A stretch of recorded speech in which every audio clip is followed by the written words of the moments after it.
O conflito em Gaza entre Israel e o Hamas completa 6 meses neste domingo. Iniciada em 7 de outubro de 2023, a guerra no Oriente Médio já deixou mais de 32 mil pessoas mortas e 75 mil feridos. Sobre esse assunto, conversamos agora com Valdir da Silva Bezerra, mestre em Relações Internacionais pela Universidade de São Petersburgo e também pesquisador em BRICS pela USP. Eu gostaria de perguntar para o senhor, muito bom dia, né? Infelizmente, todo esse cenário muito difícil e muito longe também de uma solução plausível também. Bom dia ao senhor. Bom dia, Marcelo. Bom dia, Lívia. Bom dia a todos os telespectadores da Jovem Pan. Certamente que sim, esse conflito no Oriente Médio, ele tem algumas características parecidas com o conflito que começou em 2022, por exemplo, no leste europeu. O primeiro deles é a imprevisibilidade a respeito do seu fim. Nós não sabemos em que medida os dois lados, Israel e Hamas, vão poder chegar a um acordo. A falha também das Nações Unidas em prevenir a catástrofe humanitária que vem ocorrendo, e no momento atual a gente percebe uma certa inflexibilidade por parte de Netanyahu em ceder também às pressões internas e internacionais causadas por esse conflito prolongado. Agora, Valdir, falando nessa, podemos dizer assim, hostilidade, um recrudescimento dessa hostilidade contra a atuação de Benjamin Netanyahu interna. Realmente muitas manifestações estão acontecendo, os familiares estão cobrando cada vez com mais força, um envolvimento um pouco mais contumaz para a libertação desses reféns. O próprio governo dos Estados Unidos já fez um pedido pela primeira vez por cessar-fogo, depois do ataque contra aqueles agentes de ajuda humanitária, de uma ONG na faixa de Gaza. E há também algumas pessoas ligadas ao gabinete de guerra. Acho que o Benny Gantz é o principal deles, se não me engano, e que é oposição ao governo de Israel, cobrando até novas eleições em setembro para tentar tirar Benjamin Netanyahu do poder. Em relação a tudo isso que está acontecendo internamente, como resposta também ao que está acontecendo externamente, internacionalmente, é possível que haja uma mudança de governo? Chegaremos a esse ponto, ou muito longe disso, pelo apoio dentro do governo, no parlamento, que Netanyahu ainda tem? Neste momento, ainda não é possível dizer. O Netanyahu, ele tem, como eu havia também colocado na minha primeira intervenção, se mostrado bastante inflexível, mesmo com o aumento dessa pressão doméstica. De fato, os Estados Unidos da América vêm sinalizando que a ajuda militar a Israel poderia eventualmente diminuir caso o país não alterasse a condução das suas operações em Gaza. Também foi bem colocado a oposição de Benny Gantz, que é parte da União Nacional, faz parte do gabinete de guerra formado por Netanyahu desde outubro, pedindo eleições legislativas antecipadas em setembro desse ano, algo que o partido majoritário, né, no parlamento de Israel, o Likud, que é o partido justamente do Benjamin Netanyahu, não quer aceitar, e o próprio Netanyahu também não quer aceitar. Mas essas são demonstrações de que a pressão doméstica, e aí a gente está falando da pressão não só no parlamento de Israel, mas também nas ruas, vem aumentando, porque já são 6 meses de conflito e nem todos os reféns que ainda estão sob o poder do Hamas foram liberados. Não somente isso, como também as metas nas operações em Gaza, que o Benjamin Netanyahu havia clarificado como sendo a destruição total da capacidade militar do Hamas, ainda não foram atingidas, e o número de mortes na região tem aumentado cada vez mais.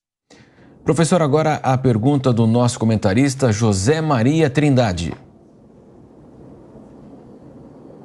Professor, muito bom dia. Desde o início dessa guerra, eu dizia lá no início que são 3 fases, né, dessa guerra. A primeira, o Hamas demonstrou força de entrada no território de Israel e demonstrou organização militar. Aí depois demonstrou uma certa resistência na faixa de Gaza e inclusive apoio, né? E agora a terceira fase, que é a fase de comunicação. E parece que Israel está perdendo as 3 fases, que essa guerra de comunicação está sendo vencida pelo Hamas. Os Estados Unidos já dizendo que chegou ao limite, a opinião pública internacional achando que Israel está exagerando, ou seja, tudo encaminha para uma derrota de Israel, né? A situação de Israel ela não é fácil por vários quesitos, não só a questão da resistência que o Hamas parece estar desempenhando, muito embora fontes do exército israelense tenham comunicado em fevereiro que eles conseguiram eliminar cerca de 10 mil ou até mais, né, do que 10 mil combatentes do Hamas.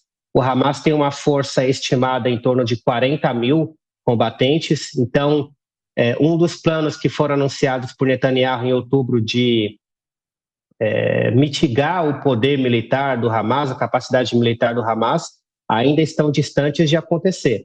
Tem a questão das baixas humanas em Gaza. O Ministério da Saúde de Gaza diz que já são mais de 30 mil mortes entre civis, então isso aumentou a pressão internacional sobre o governo de Tel Aviv, sobre o Benjamin Netanyahu em particular, e a gente vive um momento de clivagem também internacional. Países, grandes potências como Rússia e China, outros países também da África, do mundo árabe, do sul global, dentre eles a gente pode incluir também o Brasil, tem feito clamores desde o começo das operações por um cessar-fogo imediato. Esses clamores acabaram não se realizando. Então, existem muitos problemas ainda para o Benjamin Netanyahu, e esses problemas estão começando a criar um pouco mais de efeito também no ambiente doméstico, que para ele é o mais perigoso, porque se ele não cede à pressão internacional, com relação à pressão doméstica, isso já fica um pouco mais difícil. As pessoas estão indo nas ruas, as pessoas querem uma solução mais célere para esse conflito, uma solução que inclusive possa de fato trazer os reféns que ainda estão sob o poder do Hamas à liberdade. Professor, o mundo não vive aí uma calmaria, né? Temos esse episódio, a guerra Rússia-Ucrânia, tivemos um episódio neste final de semana, a invasão da embaixada justamente por parte do Equador, na embaixada lá no México, né? Toda a situação, a embaixada do México, na verdade. E também toda essa disputa comercial cada vez mais clara entre o bloco dos Estados Unidos, a China, o apoio também, mesmo durante a guerra da China à Rússia. Como é que o senhor avalia toda essa situação, conflitos que estão acontecendo, a situação também que acontece na Venezuela, as dificuldades, nessa semana, então, a promulgação a anexação de Essequibo novamente, claro que é uma medida inócua, mas de qualquer forma, toda essa agitação aí, na visão do senhor também, questões comerciais e também conflitos internos, isso pode se propagar de uma outra forma também, professor? Nós estamos vivenciando um momento muito perigoso nas relações internacionais. O próprio secretário-geral da ONU, Antônio Guterres, veio a público para evidenciar que a instituição internacional não foi capaz de prevenir não somente esse conflito no Oriente Médio, como também a continuidade do conflito no leste europeu.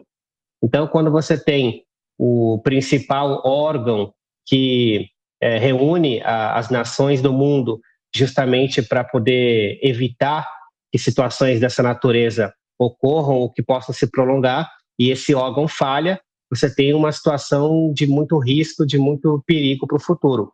A gente não vê uma solução fácil para nenhum dos problemas que você bem mencionou, sobretudo relativos à guerra Rússia-Ucrânia, a guerra de Israel e Hamas também no Oriente Médio. A tendência é que esses conflitos permaneçam ocorrendo em 2024, porque a gente não vê, na verdade, um denominador mínimo comum entre as partes em litígio. E isso é uma situação que, no final das contas, traz prejuízo somente para os civis, traz prejuízo somente para as perdas de vidas humanas.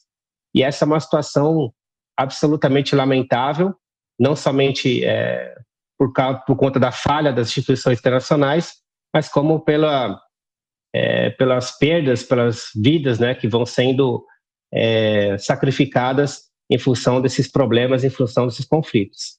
Aldir, deixa eu me ater só mais um pouquinho nessa crise diplomática entre México e Equador para a gente fechar a entrevista, porque desde ontem a gente tem consumido um tempinho do nosso jornal para falar sobre isso e hoje nós atualizamos dizendo que o governo brasileiro condenou a invasão das forças policiais do Equador à embaixada do México, que culminou na prisão do ex-vice-presidente do Equador, o Jorge Glass, que havia sido condenado à prisão por corrupção.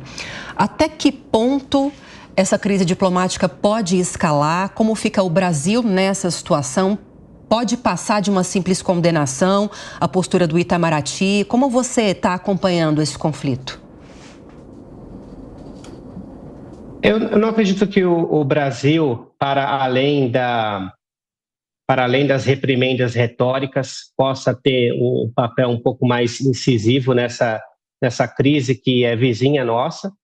Também a gente vivenciou um problema na América Latina em referência às intenções, às aspirações de Nicolás Maduro em relação ao Essequibo, e agora essa crise entre o Equador e o México. O Brasil, até como princípio de relações internacionais, por conta da sua Constituição, no artigo 4, ele vai, na verdade, defender a resolução pacífica do conflito, né, dos conflitos internacionais. E o problema do México, do Equador, eu vejo como talvez até podendo ser mediado pelo Brasil, mas mais do que a reprimenda retórica, mais do que a sua condenação aberta ao que vem acontecendo, não vejo que nosso país vai ter um papel exatamente tão definitivo assim para colocar as duas partes para conversar. Ele pode fazer o papel de mediador, como ele também se propôs a fazer em relação à Guiana, em relação à Venezuela, mas é muito mais do que isso, e no momento que o governo atual também passa, eu não acho que o Brasil será capaz de fazer. Professor Valdir da Silva Bezerra, muito obrigado pela participação do senhor aqui na programação da Jovem Pan. Um bom dia ao senhor. Um bom dia, eu que agradeço e fico à disposição. Obrigado. Obrigada.